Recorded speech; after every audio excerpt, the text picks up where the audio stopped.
Most modern engines are engineered to survive the warranty and not much longer. But hidden inside Porsche's catalogue are engines built the opposite way. Engines that outlive their owners, embarrass their replacements, and climb in value while everything around them depreciates. Some have documented lives past 300,000 miles. One was born at Le Mans. If you own any engine on this list, do not sell it. Here is why. Number 17. The 944's 2.5-litre 4. We start with the engine everyone underestimates. The 944's 2.5-litre 4 was essentially half of the 928's V8, a big, low-stress engine built with luxury V8 material generosity, then asked to do an easy job, with twin balance shafts smoothing away the vibration that fatigues lesser engines. One caveat is the entire ownership manual. This is an interference engine, so the belt service, roughly every 4 years or 45,000 miles, is the one appointment you never skip. Respect it, and the overbuilt bottom end runs deep into 6-figure mileage. Most 944s were used up during the cheap years. Clean survivors are exactly what the market now pays for. Boost joins the party without breaking anything. Number 16. The 944 Turbo's 2.5. Then Porsche turbocharged that 4 by strengthening everything first. Stronger internals, better cooling, upgraded oiling, so the boost arrived on top of margin. The result shrugged off the era's most common death, the heat-soaked turbo failure, and goes the distance with the base car's stubbornness. The market case is even sharper here. The turbo was the halo of the transaxle era, built in smaller numbers and increasingly collected, and an original engine is the most valuable component in any surviving car. Selling one now hands over the exact piece the next decade of collectors will pay the most to verify. Its bigger evolution takes durability even further. Number 15. The 968's 3.0-litre 4. Everything the 944's engine started, the 968's finished. A 3.0-litre 16-valve unit, one of the largest production 4s of its era, still on twin balance shafts, now debuting VarioCam variable valve timing. New technology on top of a proven bottom end is the safest kind of new technology there is. Respect the belt service and the engine has no further demands. Specialists describe healthy examples as functionally identical at 50,000 and 150,000 miles. And the ledger makes the keeper's argument. Porsche built the 968 in small numbers, ended the 4-cylinder line with it, and never came back. You would be selling the last of a species. Next, a V8 built like a bank vault. Number 14. The 928's V8. The 928's V8 exists because Porsche once believed this car would replace the 911. The plan failed. The engine did not. An all-alloy V8 built with the margins of a firm betting everything, growing from 4.5 to 5.0 litres and beyond while staying unstressed and quietly indestructible. At 200,000 miles, these engines sound exactly like they did at 20,000. Keep the timing belt current and the cooling system honest, and it asks for nothing dramatic. The engines that died were killed by neglect in the cheap years. The maintained ones are still pulling, and the market's long dismissal of the 928 has ended. Then comes the 6 that refuses death. Number 13. The 911 SC's 3.0. Ask which engine made lasting forever part of the 911's identity, and the answer starts here. The SC's 3.0 Flat 6, 1978 to 1983, was deliberately detuned and strengthened everywhere it mattered. Specialists speak of SC engines passing 200,000 miles unopened as ordinary biography. The homework is minimal. Sort the era's small updates, keep valve adjustments on schedule, and the engine settles into decades of service. The cheap years consumed the neglected cars, and the maintained survivors carry the legend. The door you would be selling is the one everyone else is trying to walk back through. Refinement turned tough into practically immortal next. Number 12. The 3.2 Carrera Flat 6. Ask specialists to name the single most durable classic 911 engine, and this answer comes back over and over. The 3.2 Carrera, 1984 to 1989. Motronic management made it run precisely every day in every climate, and the updated hydraulic timing chain tensioners ended the failures that haunted earlier engines. With that solved, very little was left. Healthy 3.2s passed 250,000 miles without being opened, and high mileage is a point of pride in this community.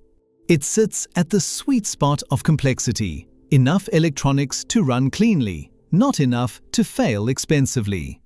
The engine's reputation is load-bearing in today's prices. Sell yours, and buying that certainty back costs more every year. Let me say one thing, and then I will not bring it up again. I have gathered these secrets and much more in a book over theporschegeek.com. If you want it, it's in the comments and on the right side of the screen. That's all. Let's us go further with the video. Number 11. The 930's 3.3 Turbo. The 930 earned a frightening nickname for how it drove. Nobody needed one for how it lasted. Porsche turbocharged the air-cooled 6 the racing way, strengthening everything first. The 3.3 added an intercooler from 1978, and internals specified far beyond the street, making it one of the first road engines to treat boost as a design input instead of an afterthought. That is why it survived an era that killed turbo engines by the thousands.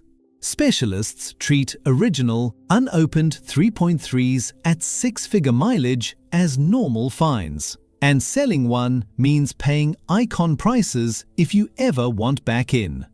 Displacement grew next. Stubbornness stayed identical. Number 10. The 964's 3.6. Between the celebrated 3.2 and the worshipped 993 sits the engine history keeps forgetting to thank. The 964 introduced the 3.6-litre M64. The biggest air-cooled displacement yet. And once the early teething points were resolved, the sorted engines revealed what they were, the foundation of the air-cooled era's entire final act. The 993's legendary engine is this engine, developed further. Sorted examples run deep into six figures, and the specialists know every early fix by heart. The 964's long market discount has evaporated. It is the 911 people wish they had kept, which is precisely why you should. Finally, the air-cooled story writes its ending. Number 9. The 993's M64. Porsche wrote the air-cooled ending better than any company has ever ended anything. The 993's 3.6 M64 is the last air-cooled 911 engine, perfected over 30 years. Hydraulic lifters finally ended the valve adjustment ritual, and the result combines classic toughness with modern usability. Ask a specialist what goes wrong with one and watch them think for a while. These engines run well past 200,000 miles on original internals. And the community treats a rebuilt one with suspicion because most never needed it. The market logic is brutal in your favor. Air-cooled is finished, and this is the most developed example that will ever exist. People spend years trying to buy back into that mistake. Even the family SUV got immortal metal. Number 8. The Cayenne's 3.6 VR6. The list's most unexpected member lives in the school-run Porsche. The base Cayenne's 3.6 VR6 comes from the Volkswagen Group's most proven engine family, a narrow-angle 6 with a decades-long reputation for refusing to wear out. While the exotic engines around it generated specialist invoices, the VR6 generated oil changes, no turbochargers to age, proven architecture, global parts supply, an engine loafing far below its limits while hauling a family. Specialists point buyers who want the badge with the smallest risk exactly here, and high-mileage examples keep proving them right. Some engines on this list you keep for the market. This one you keep because it asks so little. Modern water cooling finally earned its redemption next. Number 7. The 9A1 in the Boxster and Cayman. First, the elephant. The early water-cooled engines carried the most famous weak point in modern Porsche history, the IMS bearing. Then, in 2009, the 9A1 family arrived. And here is the sentence that matters. The 9A1 has no intermediate shaft at all. The entire failure was engineered out of existence, and nobody makes forum threads about the failure that stopped existing. In the 987.2 Boxster and Cayman, specialists regard these 2009 and later engines as some of modern Porsche's most dependable, with no signature failure at any mileage. The market still prices the fear on a car that engineered the fear away. That is exactly the kind of engine you keep. Bigger brother, same bulletproof recipe coming up. Number 6. The 9A1 3.8 in the 997.2. Everything the last chapter said scaled up. From 2009, the 9A1 entered the 911 itself, and the 3.8 in the Carrera S is where modern 911 reliability quietly peaked. No intermediate shaft, direct injection. Every 997.1 complaint answered in one revision. Hydraulic steering kept. Specialists describe these engines as needing nothing beyond honest maintenance, with examples deep past 150,000 miles showing none of their predecessors' drama.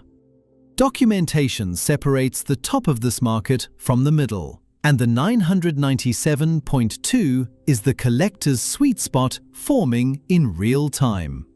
The engine is the reason. Turbochargers arrive next without the usual drama. Number 5. The 9A2 Twin-Turbo 3.0. Skeptics said the turbo era would end the durability story. The 9A2 keeps disagreeing. When the 991.2 made turbocharging standard, this 3.0 arrived with conservative tuning, strong cooling, and internals specified beyond the street, and examples have stacked up daily use miles without developing any signature failure. That absence is the story. Reputation on this list is earned by what does not happen year after year, and the 9A2's file keeps not filling. It is the newest engine here, which means the longest runway. And holding one through the depreciation curve is how the last generation's owners ended up looking clever. 6 cylinders, 0 turbos, endless character next. Number 4. The 718's 4.0 Flat 6. Porsche took the naturally aspirated Flat 6 away from the Boxster and Cayman, then, wonderfully, gave it back. The 4.0 in the GTS 4.0, GT4, GT4 RS, and Spider is the modern love letter to this whole list. Big displacement, no boost. Under-stressed architecture derived from the current 911's engine family. In cars owned by exactly the people who warm oil properly. Even the service schedule agrees, carrying longer spark plug intervals than the turbocharged four-cylinder stablemates. Naturally aspirated engines are an endangered species. Mid-engined naturally aspirated Porsches doubly so. The 4.0 is almost certainly the last of its kind. You do not sell the last of anything. Racing DNA returned, wearing a new name. Number 3. The modern GT3 4.0. When the Mezger era ended, the GT department faced an impossible succession. This engine answered it. The naturally aspirated 4.0 in the 991 and 992 GT3 shares its heart with Porsche's Cup racing cars. Individual throttle bodies, dry sump lubrication, a 9,000 revolutions per minute ceiling engineered as a workplace. Built to racing standards, then asked to live a road car's easy life. The evidence accumulates exactly as it did for its ancestor. Track-driven examples holding health through punishment. The last time an engine fit this description, the cars stopped depreciating and reversed. Which brings us, finally, to that engine. Two turbos join a race-bred legend next. Number 2. The Mezger Turbo. The final two engines share a bloodline nothing else can touch. They are Mezger engines, named after Hans Mezger, the engineer behind Porsche's greatest racing power plants, with architecture rooted in the 911 GT1 that won Le Mans. That origin solved the modern era's biggest problem before it existed. The Mezger's intermediate shaft is properly supported and oil-fed by design, so the famous IMS failure is simply not part of its world. In the 996 Turbo, 997 Turbo, and GT2, it carried two turbochargers and 420 horsepower upward while staying under-stressed. Tuners push far past factory output on stock internals, and owners cross 150,000 miles on original everything. One engine outranks everything without any turbos. Number 1. The Mezger GT3.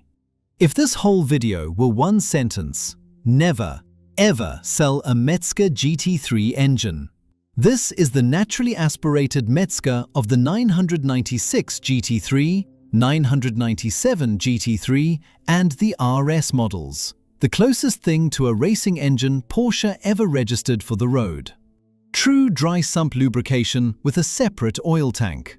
Internals descended from the Le Mans winning GT1 program. Titanium connecting rods in later versions. A red line near 8,400 revolutions per minute, from an engine designed to live there. Most engines are damaged by the top of their rev range. This one was engineered for it, then sold to the public barely detuned. And specialists report heavily tracked examples still measuring healthy at mileages that terrify owners of ordinary performance cars. That is why these cars broke the depreciation curve and reversed it. The supply of Mezgers is finite. Hans Mezger's era is closed, and there will never be another engine quite like it. If one lives in your garage, you are holding a closed chapter of engineering history that happens to start every morning. Whatever you were offered for it, the answer is no.